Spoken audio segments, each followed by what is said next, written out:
Okay, thank you for joining us, everybody. I'm Amber Bradley, Talk LP News. Stoked you're here for this discussion on retail crime legal briefing. We might have thought of a sexier name, I'm not sure, but I like I like that, calling it what it is, right? So, all right. Okay, here's how this is gonna go. We appreciate you guys logging in. We're going to do a poll question first to kind of get the pulse of everybody's thoughts going on first. Then we're going to talk a little bit in sections, right? We're going to take some topics, put them to Simon and Charles. I have some, of course, I have some that were submitted in, which is cool. And then we're also going to get some questions from you guys. If you want to send me a question in the chat privately, that's fine. You could submit it in the regular chat. This is just your typical Zoom. So we appreciate everybody jumping in. Okay. First, we are Talk LP News in partnership with ALTO. We really appreciate their partnership, which is how I got a hold of these attorneys that are actually willing to give some free advice. How about that? So, okay, before we do the introduction, Simon, do you want to give the legal disclaimer that's basically like if anyone records this and says Simon said so, it's not going to work out for you? Yes, absolutely. Yeah, because we are attorneys, we are boring, serious people, and so we have to give you a boring, serious statement at the beginning of this. So I'll make it quick. This presentation is provided for educational and informational purposes only. The materials and discussion do not constitute legal advice and do not create an attorney-client relationship. Me and Charles are not your attorneys. The presenters make no representations or warranties of the accuracy or completion of the information provided, and attendees should consult their own legal counsel regarding their own specific circumstances. That's all. That's it. Okay. See, I didn't have to be bad cop. Okay. All right. Here's what we're gonna do. And this is our first one of these, y'all. So if this is, we want to hear from you to figure out. We're probably gonna do these maybe quarterly, maybe every other quarter to give you guys a place to come hear legal updates from the experts, not people that are just making it up on chat, which is what I would probably do, right? From the experts, so you guys can ask questions, get some free advice, and then spread the word to other ORC folks that need, hey, we just have a question. We don't want to have to get in the legal queue of our own GC or whatever. So let's do introductions from Charles and Simon. Just give their background so they know you didn't stay at a Holiday Inn Express last night. That's not why you're, the I attorney like the that we're reference. consulting right now. So we'll start with you, Charles, and then we'll go to Simon. Go ahead. Thanks for having me. I'm really excited, particularly with the first one of these series. I serve as ALTO attorney here in the Georgia jurisdiction. And, my background is the law is actually a second career for me. I practiced for approximately almost a decade in employee relations, small business compliance, and criminal defense before I joined and went in-house with ALTO. Before that, I did process improvement for global medical device companies, identifying automation and bottlenecks in healthcare systems. So, I came to the law as a second career, and I discovered Alto is this unique solution in trying to kind of bridge the gap between accountability and some of the processes retailers are facing. Yeah, Awesome. cool. Okay, Simon, you're up. Awesome.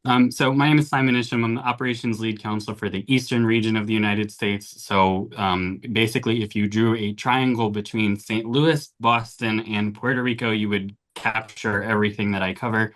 I am based in Louisville, Kentucky, though. I've been sort of managing the legal operations within that area for the past 3 years. I've been with Alto for a total of 4 years. Prior to that, though, I was a prosecutor here where I'm based in Louisville, Kentucky. Nice. You know you're from Louisville because you say it right. Anyone else that says Exactly. Louisville, that doesn't make sense. Oh, Okay, it hurts to hear. I know, I know. All right, we're starting with the poll. So all the retailers on here, we're launching this poll and then we're getting into it. I'm not the most techie. You can see the poll, right? I see it. Okay. After an arrest, where do cases most often break down within your organization? This is interesting. Uh, you should be able to select. Here we go. Coming in responses. Oh, good. Okay, well, that's part of it. Wow, it's all over the board. You people agree on nothing. That's fantastic. Okay, this poll is quick. So yeah, nice. Okay, 5 more seconds. 5, 4, 3, 2, 1. Okay, we're ending the poll, sharing the results. This will be interesting for you guys and yourself. Oh, retailers comparing retailers. Okay, as I said on the beginning, if you have a question, you can put it privately to me in chat or regular in chat. But we're going to start with this. We're jumping right into it. And I think, Simon, you're going to kick us off. But here's the question. Legal updates, trends, enforcement shifts, policy changes, all in that bag, right? That retailers really should be paying attention to from a legal perspective. That you're like, okay, this is just coming up. It's new, it's hot. The retail should know about this. So that's where we're starting. We're going to start with you, Simon, and then we'll go over to Charles. You're up. Awesome. So I'm going to sort of set sort of the landscape because there's some stuff that's kind of newer and there's some stuff that I just think people should be aware of. So for both Florida and Puerto Rico, I'm going to sort of set some landscape and then we'll pass it over to Charles to do the same for Georgia. So one thing that I think retailers should be aware of is the fact that there are enhancements in Florida for defeating anti-theft devices. So if you have a person who is cutting off, maybe a spider wrap or something like that, breaking open an alpha case, those are enhanceable offenses, and they're actually enhanceable to felonies in Florida. We don't see that everywhere. That is actually something that is really kind of an awesome thing that exists in Florida law. There are also enhancements for using tools that are designed to facilitate theft. That is something that does exist other places, but that anti-theft defeating activity that is pretty unique to Florida and is pretty neat. There's also aggregation that can be done in Florida. So aggregation is putting sort of multiple charges together based on multiple incidents that have occurred. That is discretionary. The discretion for that lies with the prosecutor, but it is something that, if you're convincing enough or if you have enough information, good enough documentation, it is possible to convince a prosecutor to pursue a case that way. And there also are enhancements for prior convictions that exist in Florida. And I'm pointing this out because I'm going to contrast it later with Puerto Rico, which doesn't necessarily have those things. There is also the Office of the Statewide Prosecutor, which can step in Florida for conduct that spans multiple judicial districts or jurisdictions, different counties within Florida. And we have seen a willingness in the past in a way that we don't always see with sort of statewide prosecuting agencies. But we have seen a willingness in Florida to step in on those particular kinds of cases for retail theft. So when you see cases where the conduct is spanning across multiple counties, you're seeing sort of organized, coordinated schemes. This is something that in Florida there is the capability to enforce that not just within those counties but within the entire state. They also do have ORC statutes in Florida to contrast that with Puerto Rico, which doesn't have any. Finally, if you have incidents that I think this is my biggest piece of advice when reacting to Florida, and I'll go over to Puerto Rico.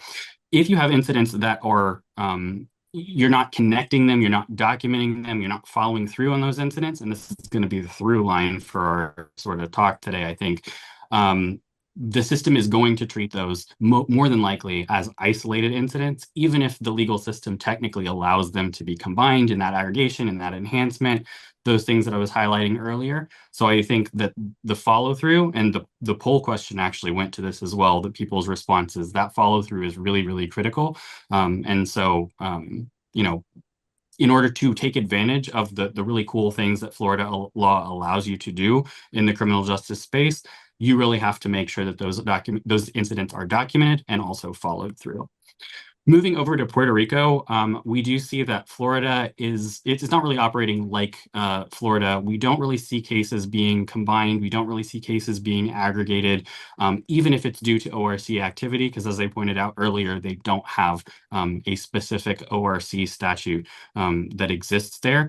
they're generally treated as individual incidents. We do see in Puerto Rico, like a lot of other places, that there are value thresholds. And so, if you steal over a certain dollar amount during a particular incident, the conduct does get more serious, the charges get more serious. We see that in a lot of places.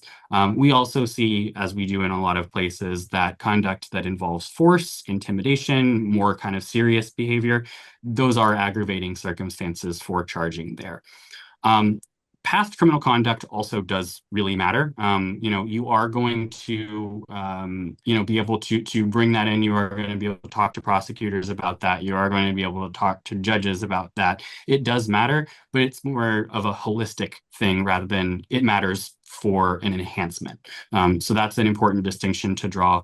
The legal system in Puerto Rico is technically unified, technically centralized, but it's also handled within 13 different judicial districts on the island, which operate a lot like counties do here, in which sort of every county is going to handle its own crimes that occurred within that particular jurisdiction. And so it's really important both within Puerto Rico itself, but also within the entire rest of the mainland US, that there are certain expectations that are set up, and we think that retailers really need to understand what those expectations are.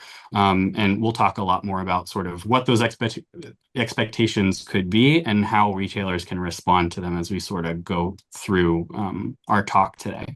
But the through line here, I think, is it's really important to approach each case that you have in front of you with intentionality, with a game plan, and that's particularly important in a jurisdiction like Puerto Rico.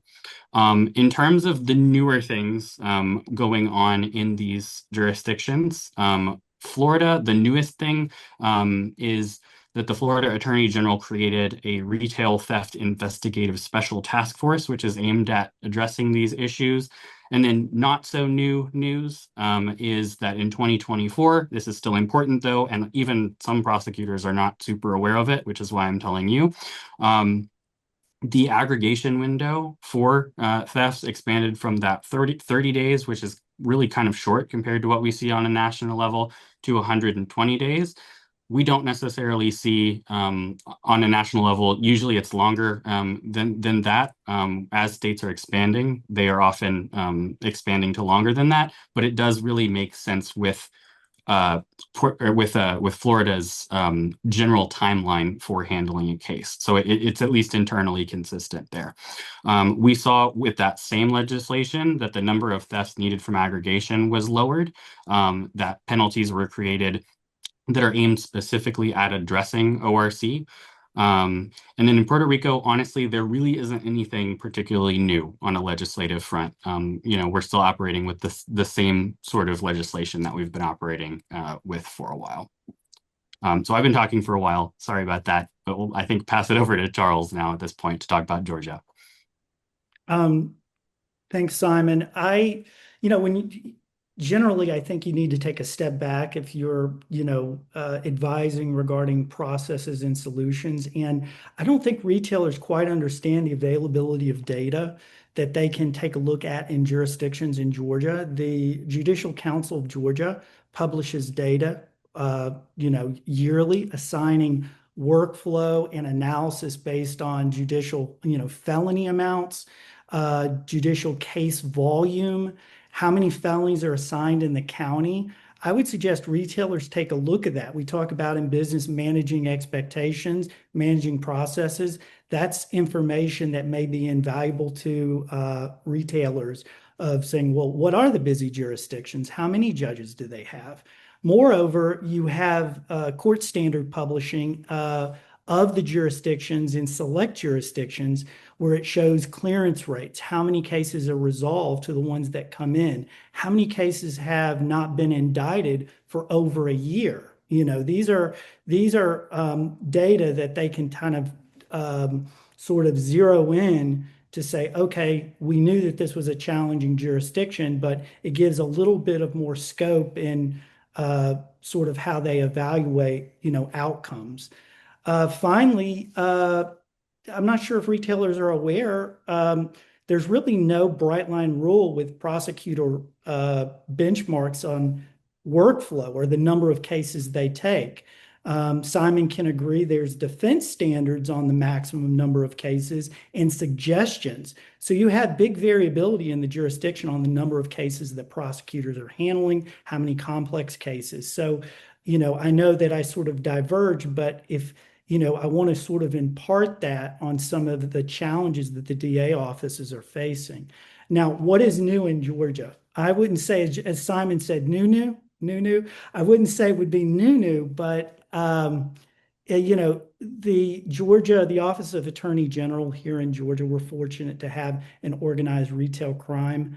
They have a retail crime division of thought leaders that support the entire state. And Georgia's RICO Act, the Racketeering, Influence, and Corruption Organizations Act here is, as some say, it's broader.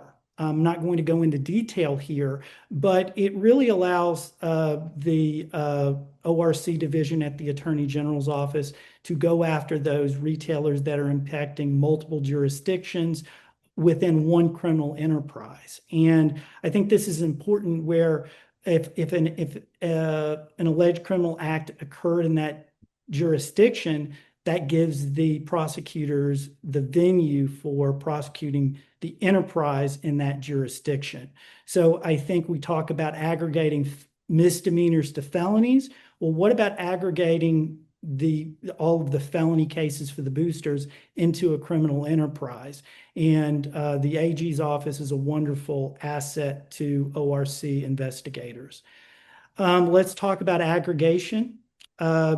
Aggregation for Georgia, instead of a 120-day window, we have a 180-day window to aggregate misdemeanors. What I see a lot is a retailer will allege a previous incident, but there will be no law enforcement number associated with it. If you don't document it, it's difficult to go back after the fact and it'll be prosecuted separately. We also have, if you're convicted or charged on the fourth misdemeanor, it's an automatic felony in the state of Georgia. So those repeat offenders, if this is their fourth apprehension, they have 3 misdemeanor convictions, they're going to be charged with a felony no matter what the amount. Things on the horizon. This, I want to preface for everyone on this call, this is not Georgia law yet. It was passed in the legislature. Please consult and keep an eye on it with your own private counsel, independent counsel. But Governor Kemp has not indicated whether he'll sign or veto these bills. House Bill 295, this has been reported a controversial bill. This may be of concern for some retailers. It's a provision associated with property owners may have a right to sue local governments for loss of property value or documented incurred expenses for things like not enforcing existing laws associated with panhandling, camping, loitering, and other activities in the statute. So please pay attention. There's no indication that this bill will actually be signed into law or vetoed, but it's an interesting provision. And some states have some of these provisions, but it is not law yet. This is probably more applicable. House Bill 447. This was actually from a Senate bills in 2025. Now it was passed with the House bill, and this year Governor Kemp has not signed this legislation. Last time I checked today, it is a bill that seeks to amend Georgia laws creating offenses for gift card theft, gift card forgery. In both, this is important distinction for everyone, in both the physical and the digital space. And it includes sentencing of 1 to 10 years for that separate offense. So I know a lot of AP professionals, they may work as all one group, but you may have gift card omni-channel investigators that may hear this. This is probably very relevant for them to hear. So that is all that I have for Georgia. So let me ask you a question really quick. Obviously I'm in Georgia, so good thing I know you just in case I get into some trouble. But so you hear a lot about the RICO Act and how beneficial it is to retailers when they're trying to, get the case over the goal line in Georgia. But so is it not like that for other states that they can use the RICO Act, or it's specific to Georgia? No, specific. Every Georgia is loosely based on the Federal RICO Act, but Georgia's it's we could do two podcasts on the RICO Act. Um, in itself, it's complicated, more moving parts, very long investigatory timelines, but generally it has a broader scope, and it kind of covers a wider range of, let's say, what you call predicate act as underlying offenses. And there's a definition of the criminal enterprise that differs between states. So Georgia's offers, it's slightly broader in that standpoint. Um, it's the pattern requirement is also a little different than some states. And I know that the Attorney General's office here in Georgia has been able to utilize RICO in combating retail crime, throughout the metro and all of Georgia. So the community of the GROC here, the organized retail crime community, you know, I interact with AP professionals now weekly with my ORC teams. I learn something new every week. So it's all about getting better together. But I think that the Georgia RICO Act is really a great tool in sort of dismantling fences and these criminal enterprise organizations. Simon, did you And have something on that? yeah, we do see that other states do have statutes that prohibit racketeering that do go to organized crime, but we really don't see the enforcement or the use of those laws quite as much as we do in Georgia. In Georgia, it seems like they are very willing to use them. The prosecutors are very well versed in them. In other states, it's almost the opposite. Sometimes it's because they are newer laws. Sometimes it's just because they don't get as much use. But sometimes we discover that prosecutors are not aware that these are laws that they can use to their advantage. So in Georgia, we see a lot of enforcement with respect to this, and we see a lot of prosecuting agencies that have directives, I guess, to combat sort of gang activity, things like that, and are using these statutes to do that. In other states in the Southeast, are not seeing used in that way quite as much. Yeah. After hearing y'all's update, I feel like these ORC teams need like law degrees to be able to keep up with all of this or even understand it, which is why we're doing these legal briefings, and which is why obviously, people partner with you guys to understand it. But let me ask you, it strikes me as you have all these things. And if I should pause to see if the group has a question. However, let me ask this one. And then if you guys have questions, chime in. What is the biggest mistake you guys would say retailers make? And this might apply to nationwide, not just Southeast, but the biggest mistake retailers make when they're trying to put all this together and then get it over the goal line. Because your point, Charles, about the fourth is a felony. It's like, okay, well, that's a pretty big deal that if you could keep up with that same repeat offender, that you could be like, oh no, this is the fourth and this is a felony. So he's going, away for a while, but it's hard to do all that. Plus everything else these ORC executives are doing. So is that the biggest mistake? Is that they're not, it's just too many balls in the air? Or like, what is the biggest mistake retailers make that you guys see that makes cases fall apart? I guess. Simon, you want to go first? Yeah, absolutely. So I think, maybe it's not so much as, a mistake as, they have a lot of things going on. They may not know how to best utilize the resources that exist. They may not know how best to operate within the systems.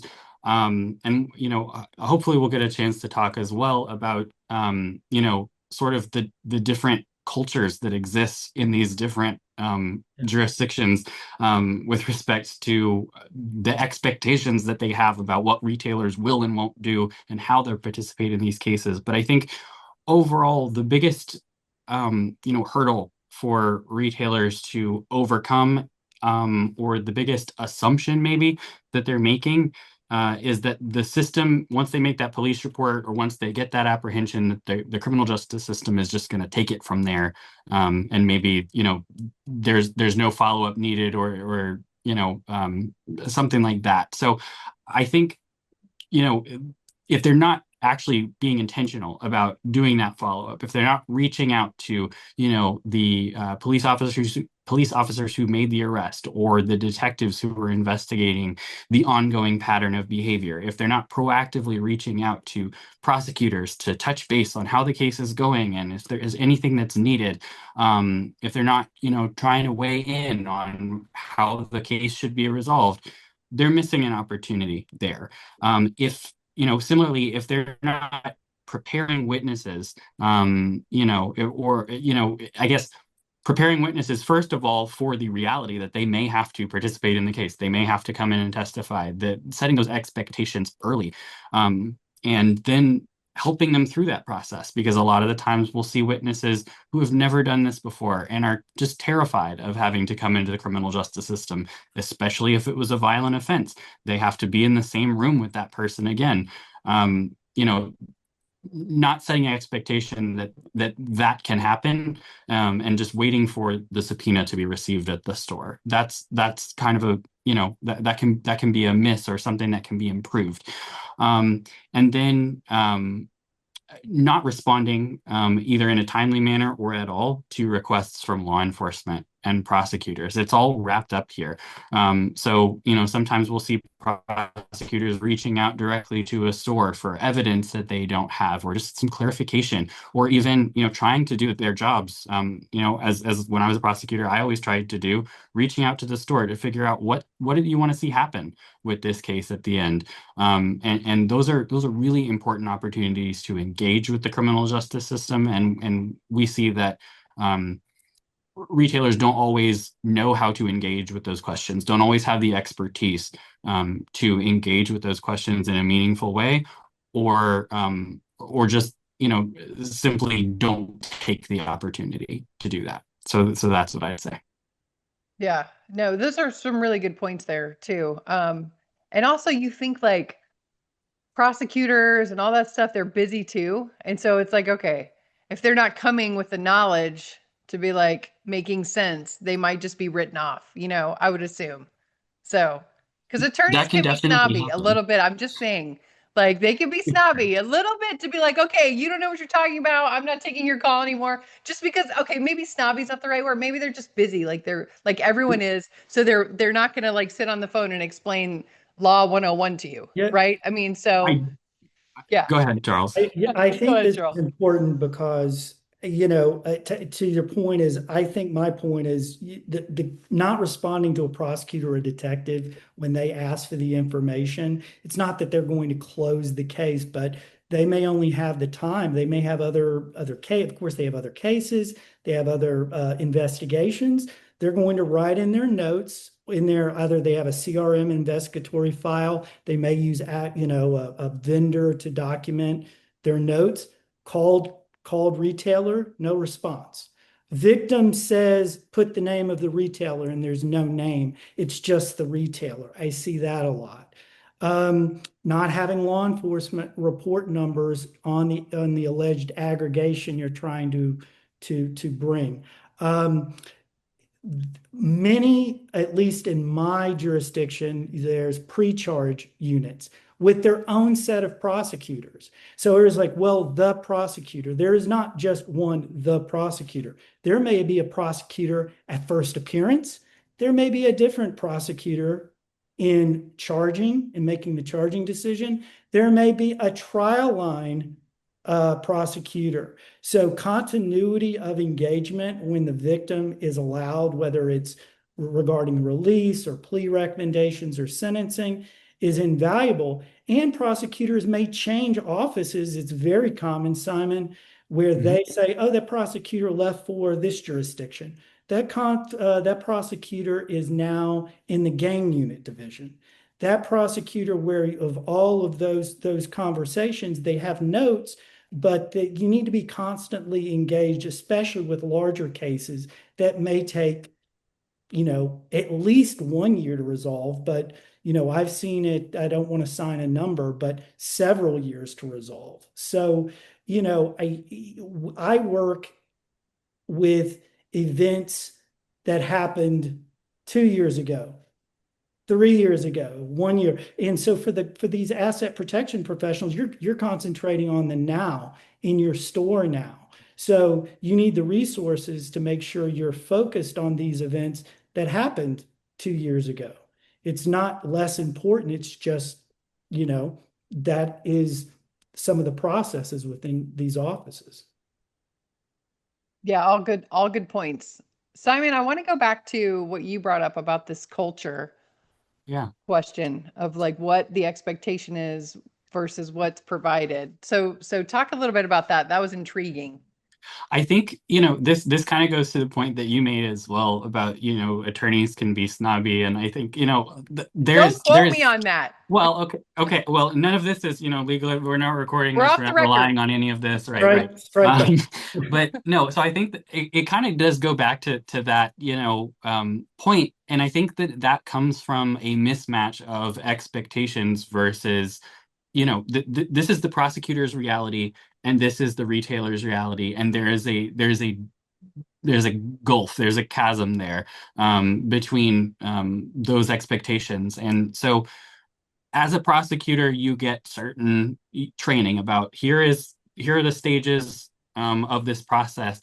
And it can be really hard when you have sort of lived in the echo chamber of going through, your undergraduate degree, 3 years of law school.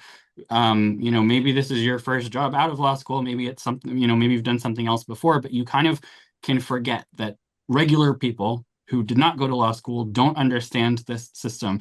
And that really was a very interesting, it was doable for me, but it was a very interesting perspective shift when I came over from the prosecution side to doing this. And just sort of seeing the process from, through different eyes and understanding everything that I understood before, but also seeing how this must look to an outsider to the system, someone who's not used to dealing with the criminal justice system. And so, the prosecutor expects that this case is well documented, that every single angle in that store is covered by a camera of some kind.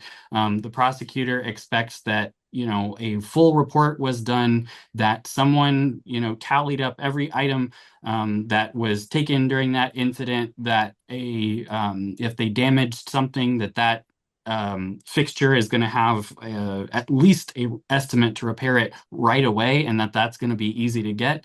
They're going to expect that every single incident had a police report that was done on it, and if the police report wasn't done, it's kind of like it didn't exist.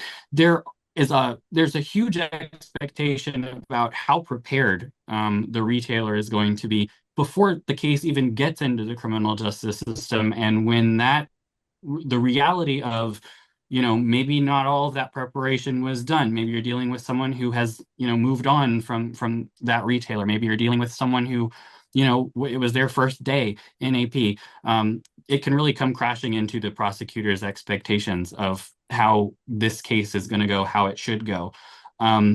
Also, I'll tell you, getting information is a big part of it. Being able to interface with the retailer is a big part of it, and thinking that people are going to be available to you. One thing that was frustrating just personally to me as a prosecutor when that's the only experience I would have is I knew I needed to get in touch with someone from AP.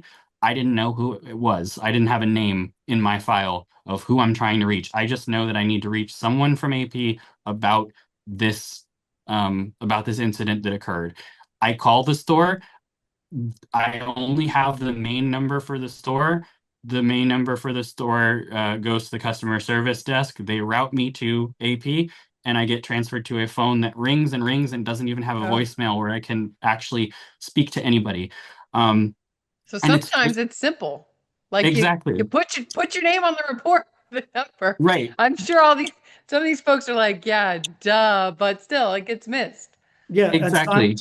Simon, you actually had a good point. We were discussing this, but there's almost an expectation, I don't know, in the jurisdictions here, a corporate victim, a large company.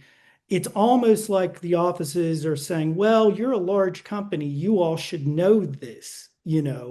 I'm going to support, let's say, this individual victim that doesn't have a staff of professionals for the crime. I expect this the first time when I ask for this information. And I think that it's not written down somewhere, but I think, you're a large corporation. There's, I think, an expectation is, what do you mean you're not familiar with this process? That's so true. I think that the system really is set up to deal with individuals, and it even comes down to things like where to send a subpoena when we're at that stage in the process. I have I'm going to redact this, to keep the client's name out of it, but I have seen a subpoena that was sent to Mr. and Mrs. large retailer name.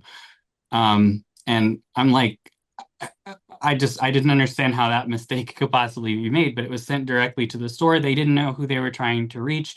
Maybe they do know who they're trying to reach, but they send it to the wrong address for some reason. They send it to somewhere completely different. They send the subpoena late. This system is set up to do the best that they can to support, individual victims. It's not, unfortunately, optimized for how retailers work. That's sort of the service that we provide, honestly, at ALTO. Yeah, well, because you think about it too, even retail is dealing. You were talking about the prosecutor. I'm going to call it turnover. I said turnover. They're just doing Yeah, different stuff, but it's the same with retail because you've got a ton of turnover in retail, right? So if you're like, oh, well, so and so was the witness of the thing, and then they're not even there. So, one question that we had was, how long should a retailer realistically expect a case to take from arrest to, adjudication? And I Oh, guess it differs across jurisdiction. Is this where it depends come it in? See, I depends. it said it. definitely does depend. It depends. And I told these attorneys people to not say it depends because it drives us lay people nuts, but they can't help themselves. Okay, Charles, go. Uh, you know, I don't want to actually name a jurisdiction, I- or a specific retailer, but it really does depend on factors that some are within the victim's power, that they can control the outcomes, others not so much. So I can give you a range from my experience, and that range, at least I've had misdemeanor jail pleas where, someone remains in custody. I think we'll revisit, I guess, the stages of workflow, but it could be as less than 60 days. I had another large complicated matter that was indicted and resolved recently last year from 2021. So that's a very large range. And ultimately, my advice for this jurisdiction is consistent engagement, particularly for large cases, because prosecutors may change, different milestones in the plea negotiations are happening, not at trial, but not much, but much earlier, let's say. And that's important. I think consistent engagement is what retailers for here in Georgia. It's important because cases may move faster in other regions. Absolutely. I would say it really does depend on the jurisdiction. And it also depends on sort of the level of the case. If it's a felony, if it's a misdemeanor, typically we see felonies taking longer across the board in every jurisdiction, but that what longer means, it is up in the air or depends heavily on the jurisdiction that you're in. We see cases in Florida that are handled, within 3 months from beginning to end. If everything goes perfectly, and we see cases that stretch on to a year or more there. The timeline on average is a little bit more condensed for cases that are going on in Puerto Rico. In general, those are resolved within about that 3 month timeline, just because um, there are fewer processes and things are typically set for trial earlier. That means that the defendant is demanding that they get their trial, which they're entitled to, basically from the beginning of that case, and that can really shorten things up when a defendant is actively making that demand. Yeah, and Georgia cases here in our jurisdiction, they do skew to larger cases here. And the Georgia Constitution, you know, we talk about varying victim rights and corporate victim rights. AP professionals want to maybe reference the victim statutes in each of their jurisdictions. Is it a discretionary right, or what type of rights does the corporate victim have? Because that's important on what type of cases, that may be substantive for retailers. So every state is different. In Georgia, the Constitution mentions felony, particularly felony property crime. Other jurisdictions, it may be very different. Okay, we probably went a little backwards, but I do feel like it's important to kind of talk about the path of apprehension, right? When you think about, okay, yeah, arrest is not where it ends, unfortunately. Wouldn't that be nice? That wouldn't be America, I guess. If they're arrested and they're taken straight to jail. Is that no good? That's no bueno. I get it. Okay, that's Not happen. Yeah. fine. You're like, that's all fun and games, Amber, until you're arrested. And then no. Just kidding, folks. But this is interesting because I don't know if people really understand the complexity, right? So focusing on, law enforcement, pre-court filing, all that stuff you attorneys know, like once it's made, like what are the legal steps, in a case? And I get I'm going a little backwards here, but who wants to take this one first? Simon? I'll go. All right, you're up. All right, super. So here's what we see using, again, every jurisdiction is going to be different. We're talking about the Southeast here, but it really you have to focus on particular states to really make this real for people. So that's how we're doing it. So in Florida, obviously things start with an arrest. At that point, what's happening behind the scenes is the police agency is forwarding a report to the state's attorney's office. They're putting together an initial case file. They're making some initial decisions about how the person should be charged. That may not necessarily be what ends up being their charge, but around that time is when that bond hearing, where they decide, are they going to hold them? How much, what kind of bond are they going to set? That all happens around that time. Then the case moves on to arraignment. This is really an important stage because this is when the prosecutor has to announce what the formal charges are going to be for that person. What's interesting about Florida is they have a little longer to make that happen than we are used to seeing in some other states. So that's often going to happen within 33 to 40 days of the initiation of the case in the court system. And so they can announce if they're adding additional charges, if they're going to amend the charges up or down, if they're going to enhance the charges in some way, or here's the other end of the spectrum, if they're just not going to file those formal charges at all. That can happen at that stage. So it is a really consequential stage. And so making sure that the prosecutor has what they need in advance of that is really critical so that they don't choose to not file anything at all. They actually do follow through with those charges. At that point, after the arraignment, the case is going to move on to the pretrial stage. And so this is where you're going to do things like look at the evidence that's available for the case. The parties are going to exchange discovery, in other words. The parties are going to negotiate about various conditions, about what might be included in an eventual plea offer. So engaging the prosecutor at this stage is really crucial as well, because this is the opportunity to not only make sure all that evidence is there for when the case does go to trial, but it's also the opportunity to make sure that you are weighing in on what you think the eventual resolution of that case should be. And then finally, the case will be adjudicated in some way. It will be resolved in some way. Most cases don't actually go to trial in Florida or anywhere else in the US, but it may actually take until the day of trial, when everybody is there, showed up in the room, ready to go, to actually determine that we're not going to go to trial after all. A lot of times we have plea deals that happen on that date, but just as many times or maybe more, we, can see that cases will be dismissed outright on that date because they don't have everything in the room. They don't have everything, or they don't have everyone in the room. Or maybe the case does resolve in a plea deal, but you see that there are less than favorable conditions for the retailer that are involved in that plea. So this is why I, continue to come back to, it's important to engage with the prosecutor early, and it's important to engage with them often, make sure that that contact is maintained.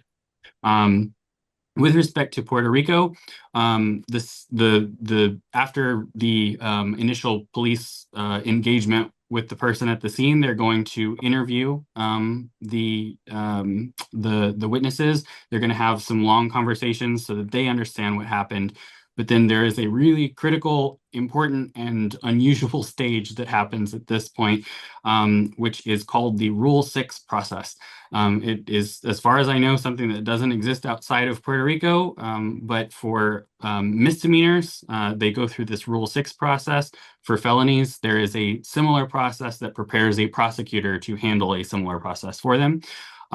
Rule 6 involves the witness having to show up to a hearing in front of a magistrate within the first 36 hours after the events happen, and give testimony which will help the magistrate determine whether there is probable cause to support the charges that are being alleged.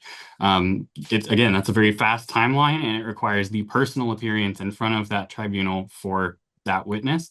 For felonies, it's arguably less pressure, but that person still has to appear in front of a prosecutor and sort of be grilled in the same way so that the prosecutor can go on to establish that probable cause. Again, these are really aggressive timelines, and it's really important that people are prepared for this when they are making that initial police report, when they pick up the phone to call 911. Something just happened in my store.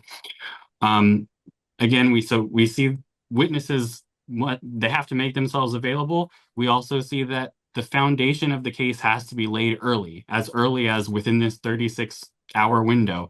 You have to make sure your story is straight about what happened in the store. You have to make sure that your ducks are in a row with regard to evidence, because there is a probable cause hurdle waiting for you at the end of that 36 hours. And a lot of times it happens even earlier than that. After that, though, once you survive the Rule 6 process or that prosecutor interview, then a misdemeanor case will pretty much be set directly for trial at that point, which is why that Puerto Rico timeline is so compressed, as we talked about earlier. Or the felony case will move on to a preliminary hearing and eventual trial. Man, that's interesting. I wonder if that's makes it better or worse, this Rule 6 thing, because you get people in there quick and it's like, nah, that makes sense, or or no, that doesn't make sense at all. This is out of here. It's interesting. Okay. Wait, we're running out of time. So Charles, do you have much to add to this? Generally Georgia, I'm just going, they're not going to do a misdemeanors, but felony wise in Georgia is, it's our first appearance here is usually 48, 72 hours after arrest. It's a magistrate judge that usually assigns, someone may have a violent crime. It's sent to a superior court judge to assign bond. And we have factors called Ayala versus state Ayala factors here. And, that is where something Georgia retailers need to know is you could obtain we talk about reducing recidivism. You could obtain special conditions associated with this, 48, 72 hours after the arrest. You do not have to wait for arraignment. So if the retailer has multiple incidents, you can potentially showcase that The no contact order needs to be the entire jurisdiction or even the state, depending. And so getting that information to that first prosecutor at the magistrate hearing for first appearance is critical here. Why? Because they may not be arraigned on those charges for quite some time if it's a felony. Second, you may have a preliminary hearing, you may not. If bond is assigned, it's waived here in Georgia. Now, if they're in custody, the defense attorney may waive it. Some defense attorneys like to have these hearings because it shows the prosecutor's case in chief. What evidence do they have right away? Generally, it's held, I would say, 10 to 14 days, what I see in these jurisdictions. And then there may be even a third step, a bond reconsideration hearing. So before it's even indicted, a defense attorney may file a motion to actually reduce the bond. So, but the factors there is any material conditions have changed if they remain in jail custody. Thereafter, it goes to pre-charge. The pre-charge unit is more likely than not a different prosecutor. Everyone in AP needs to understand that charging decisions, the ones of charges, are made by the district attorney's office, the formal charges with the investigators. They take law enforcement recommendations for charges and those into account, but ultimately the decision to make in what to indict on are made by the district attorney's office in the pre-charge unit. And generally, the standard is probable cause for an indictment for grand jury, but generally the prosecutors want to look at something beyond a reasonable doubt. Think about a hurdle. They want to prove all the elements of what they may take in the work they're doing to indict at the grand jury beyond a reasonable doubt. I've had AP professionals call me and the detective called me. And I said, I talked to the detective. And I said, no, that's not the detective from law enforcement. That's not the detective for police. That is the investigator from the district attorney's office. So I think that there's a detective or the investigator, they have their own set of law enforcement in the district attorney's office. And they make the recommendations. It can be accused or indicted. We see a lot of grand jury even on felony theft here. Then and only then they're arraigned in Georgia. And that is high variability depending on the complexity of the crime. A plea may be taken, it may not, but generally not we talked about variability of the state. We talked about the variability of the jurisdiction. Now I'm going to talk about the variability of the process of the court. Each court and the judge, they want it, what is it? I want it my way. Exactly. So, and it's true is that the judges have scheduling orders on how they want things to proceed. Deadlines for filing motions, for turning over discovery. If a retailer does not have someone interacting with the court system or is familiar with that jurisdiction, please look up the scheduling orders because that will give you the deadlines of when discovery and the prosecutors have to exchange. They also have to disclose everything that's potentially favorable to the defendant. We talked about the state represents the state, not the victim. So that's an important nuance there. Discovery and motion practices. It's exchanging information. And this isn't one set time. What happens here is you have attorney conflicts. Simon can attest to this. Attorney conflicts. Let's say a defense attorney has a jury trial in a different jurisdiction. They'll notice the court, and that had been on the calendar for a month. It may get continued and reset. That is not abnormal in the process. So these stages, you may have things reset, not a lot, but frequently. Thereafter, pre-trial calendars. This is mandatory where both sides confirm discoveries there. They may exclude evidence between the state and the defense. And this is where probably the first time that an actual a plea may be taken. That is why engagement at the arraignment stage engagement at all the critical stages is important because the state may be forming their plea recommendation to pre-try the case with the defense for a plea offer. So that's important to attend those pretrial calendars. If there's a plea that's not taken, there's one, it's called the final, but in reality, here's the secret. If there's a final plea, and what I see, there's a final plea calendar where the final plea calendar is reset for various reasons. Why? They want to try to resolve that. And so, it's the opportunity to make an impact statement, and quite a few of the cases that we support resolve around this final plea calendar. If not, there's a trial. That is where a lot of asset protection individuals will attend and subpoena. So think about this. If a retailer has not been engaging this entire process, and then they realize they're subpoenaed for the first time for trial calendar, how many milestones and discussions on the outcome of the case might have been made? That's important, earlier intervention. And finally, this is important nuance in Georgia. Restitution, if it's not negotiated in a negotiated plea, the defendant has the right to challenge the accuracy or challenge the amount. And so a restitution hearing will be set, and the burden is on the state by a preponderance of evidence, and AP will have to come as a subpoena, or whomever can authenticate the record in the accounting. And it's discretionary based on several factors, which I'm not going to outline. And so why is it important? Earlier intervention is making sure that accounting and things, or maybe if the state considers that in their plea recommendations. So, and he wrapped it up with 90 seconds to go. I appreciate that. Just like an attorney. All right, guys, we really appreciate you attending this. Obviously, we'll have the recording in case you missed anything, want to share it with a friend. Keep a lookout for these. We're going to do some updates throughout the year to make sure you guys are up to date on all of these legal things that seem like massively complicated. So I feel like the biggest theme here is patience. If you're not working with ALTO, I think you're going to blow your head off, because that's all that is a nightmare, to be honest.